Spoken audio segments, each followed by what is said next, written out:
నమస్కారం అండి. నేను మన సంక్రాంతి కోసం భోగి పిడకలు చేస్తున్నారు మా పిల్లలని చూపించాను కదండి. ఆ పిడకలు అయితే ఎండిపోయినాయండి. చూడండి ఎలా ఎంత బాగా ఎండిపోయినాయో.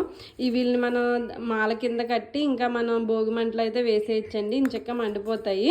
ఈ పిడకలు అంటే ఈ విషయం ఎంతమందికి లేదు తెలుసో లేదని నేను చెప్తున్నానండి. ఈ పిడకలు దండ కడతారండి, హోల్లోంచి దారం లాగుతారు, అందుకని ఇట్లా హోల్లా గారెలా పెడతారండి.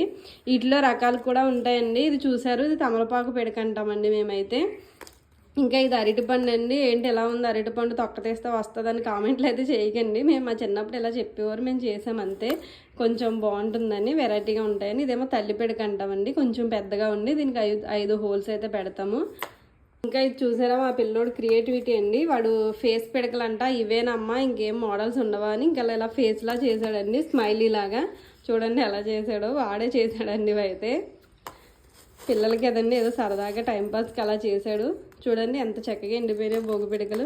వీటిని ఇంకా మేము భోగి రోజునైతే భోగి మంటలో వేసేస్తామండి.